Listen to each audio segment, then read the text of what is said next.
Yo, quoi de neuf les amis? Comme certains d'entre vous l'ont peut-être lu ces dernières semaines, Tory Lanez a été agressé derrière les barreaux par un co-détenu et a failli y laisser sa vie. Tory Lanez was 14 times by another inmate at a California prison. Comme 2 mois se sont écoulés et que de plus en plus d'infos sortent, on va regarder ça de plus près. En 2020, Tory Lanez aurait tiré sur la rappeuse Megan Thee Stallion après une fête chez Kylie Jenner. Et 2 ans plus tard, il a été reconnu coupable de coups et blessures avec une arme à feu semi-automatique, de possession illégale d'armes à feu et d'utilisation négligente d'une arme à feu. Le verdict, 10 ans de prison. Depuis, il est incarcéré à la California Correctional Institution, un établissement pénitentiaire de sécurité moyenne et maximale qui compte environ 1700 détenus. Cette prison est au milieu du désert, à environ 160 km au nord de Los Angeles. Mais malgré cette peine sévère, Tory aurait été de bonne humeur après son incarcération et se serait vite adapté à la vie en prison. Selon plusieurs sources, il était plutôt du genre à aider les autres, que ce soit pour contacter leur famille, remplir des formulaires ou simplement éviter les problèmes. Il a aussi continué à se concentrer sur sa musique et à enregistrer l'album Pattison derrière les barreaux. Mais 2 mois plus tard, Tory a été victime d'une attaque sournoise. Le 12 mai 2025, peu après 7 h du matin, la caméra de la prison a filmé Tory passant devant la cellule d'un co-détenu. Le détenu s'est alors jeté sur lui comme s'il était sorti de nulle part et l'a poignardé 14 fois avec un objet pointu. 7 fois dans le dos, 4 fois dans le torse, 2 fois à l'arrière de la tête et même 1 fois au visage. Les blessures étaient tellement graves que ses 2 poumons se sont affaissés. Tory a été emmené tout de suite à l'unité médicale de la prison et mis sous respirateur. Son état était critique et il a dû être transporté à l'hôpital en hélicoptère. Mais heureusement, le lendemain, son compte Instagram officiel a donné le feu vert. Tory est en vie, parle à nouveau normalement et est conscient, selon le message. Ses fans ont pu pousser un soupir de soulagement. Mais 2 grandes questions restaient en suspens. Qui était l'agresseur et pourquoi tout ça est-il arrivé?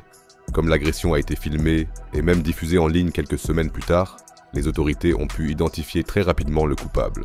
Son nom, Santino Casio, un homme de 42 ans qui purge une peine de prison à perpétuité depuis plus de 20 ans. Et quand on regarde son histoire, on comprend tout de suite à quel point c'est un monstre. Il a été condamné en 2004 à la prison, à vie pour meurtre, tentative de meurtre et utilisation d'une arme mortelle. Il avait poignardé 2 personnes et à l'âge de 19 ans, il avait tiré sur sa petite amie de 6 ans, sa cadette, avec un fusil de chasse. Les experts légistes ont déclaré plus tard que l'appartement ressemblait à un film d'horreur. Santino s'est enfui, mais il a été arrêté 2 semaines plus tard et même les membres de sa propre famille ont témoigné contre lui au tribunal. Mais même en prison, il est resté violent. En 2008, il a poignardé un co-détenu avec un objet pointu, ce qui lui a valu 6 ans de plus. En 2018, il a été surpris en train de fabriquer une arme qui ressemblait beaucoup à celle avec laquelle il a attaqué Tory. Ça lui a valu 2 ans de plus, ce qui est bien sûr complètement absurde quand on purge déjà une peine à perpétuité. Peu après l'agression de Tory, TMZ a publié une interview dans laquelle le meurtrier racontait depuis sa cellule comment les faits se seraient déroulés. Selon lui, Tory et lui s'entendaient bien depuis des semaines, jusqu'à ce qu'ils se disputent. La veille du crime, il aurait entendu un autre détenu dire que Tory avait mis sa tête à prix. Le lendemain matin, Tory serait passé devant sa cellule et lui aurait souri de manière menaçante, en faisant semblant d'avoir quelque chose dans sa poche pour blesser Santino. Se sentant menacé, Santino aurait alors attrapé Tory et l'aurait poignardé 14 fois. Mais d'après ses dires, il ne voulait pas tuer Tory. Cette déclaration ressemble bien sûr à un alibi facile qu'il a inventé pour pouvoir plaider la légitime défense. Beaucoup de fans pensent donc qu'il y a quelque chose de plus gros derrière l'attaque contre Tory. Et c'est là que les premières rumeurs ont commencé, qu'on va maintenant examiner de plus près. Certains disent qu'un criminel récidiviste comme Santino Casio, connu depuis des années pour ses actes violents, a été utilisé pour éliminer Tory. En effet, depuis les 2 années que Tory est en prison, lui et son entourage répètent sans cesse que Jay-Z et son label Roc Nation ont fait en sorte qu'il soit condamné à 10 ans de prison. C'est ce qu'a dit le père de Tory en 2022 par exemple. The whole wicked system of Roc Nation, including you, Jay-Z. Yes. D'après Tory et son entourage, Jay-Z et Roc Nation auraient manipulé des témoins et même sa propre avocate pour que Tory perde le procès. En effet, Megan Thee Stallion est sous contrat avec Roc Nation depuis 2019. Et avant même d'être arrêté, Tory disait déjà que Roc Nation avait fait pression sur lui pour qu'il plaide coupable. I get a call from Roc Nation that says, yo, we heard you're gonna make a statement about what happened, and it'd be in your best interest if you don't make that statement. Mais Tory ne s'est pas laissé intimider et a engagé Shawn Hawley, une avocate de renom, pour le représenter au procès. Cependant, pendant les négociations, elle aurait également poussé Tory à accepter un accord qui aurait équivalu à un aveu de culpabilité, même si Tory clamait son innocence. Et seulement 5 jours avant le verdict, son avocate a soudainement demandé à se retirer de l'affaire. Tory a donc dû chercher un nouvel avocat en plein milieu du procès. Beaucoup disent que c'est exactement pour ça que Tory a fini par être condamné. Peu après, l'avocate a même eu droit à sa propre émission de télé. Et beaucoup sont convaincus que Jay-Z a mis son grain de sel là-dedans. En effet, la série s'appelle Reasonable Doubt, comme le premier album de Jay-Z. Et chaque épisode porte le nom d'un morceau de Jay-Z. Épisode 1, Can't Knock the Hustle.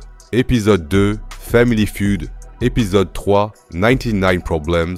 Épisode 4, Guilty Until Proven Innocent. Épisode 5, So Ambitious. Épisode 6, Renegade. Épisode 7, And What, and Who. Épisode 8, Song Cry. Et épisode 9, Already Home. Et ce n'est pas tout. Dans la première scène de la série, on entend une chanson de Megan Thee Stallion. Et les droits sur ces chansons appartiennent bien sûr à Roc Nation. Tory a même rappé à ce sujet dans son dernier album, dans la chanson Verdict Day, sortie seulement 2 mois avant l'agression. C'est pour ça que beaucoup disent que Tory en a trop dit et que Santino Casio a été payé pour le faire taire.